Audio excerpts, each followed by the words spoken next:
বর্তমানে আমরা এমন একটা সময়ে বাস করছি যেখানে শুধুমাত্র ডিজিটাল যুগ আর কিবোর্ডের ভিড়ে আমাদের কাগজের উপর কালির ছোঁয়াটা আমরা হারাতেই বসেছিলাম।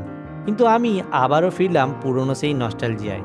কিনে ফেললাম আমার প্রথম ফাউন্টেন পেন বা ঝর্ণা কলম। বেশ কয়েক মাস ধরে আমি লক্ষ্য করছি যে এই ফাউন্টেন পেনের প্রতি আমার একটা আলাদা ভালোবাসা তৈরি হচ্ছে ধীরে ধীরে। তাই শেষমেশ কিনেই ফেললাম একটা সুন্দর ঝর্ণা কলম। দেখুন এর নিবের কারুকাজ, খুব সুন্দর কারুকাজ করা নিব। সাধারণ বল পয়েন্ট কলমের তুলনায় এর গ্লসি ফিনিশ আর ব্যালেন্স কিন্তু একেবারে অন্যরকম। আর ফাউন্টেন পেনের লেখার মধ্যে কিন্তু একটা বেশ আলাদা আভিজাত্য আছে, যা আপনার হাতের লেখাকে এক অন্য মাত্রায় নিয়ে যায়। প্রথমবার লিখতে গিয়ে মনে হলো কলমটা যেন পাখির মতো ডানা মেলে উড়ে চলেছে কাগজের উপর দিয়ে, কোনো বাড়তি চাপ ছাড়াই বেশ স্মুথ রাইটিং। আপনার কি মনে আছে আপনার প্রথম ঝর্ণা কলমের কথা? কিংবা আপনিও কি সুন্দর হাতের লেখা তৈরি করতে চান একটা নতুন ঝর্ণা কলম কেনার মাধ্যমে?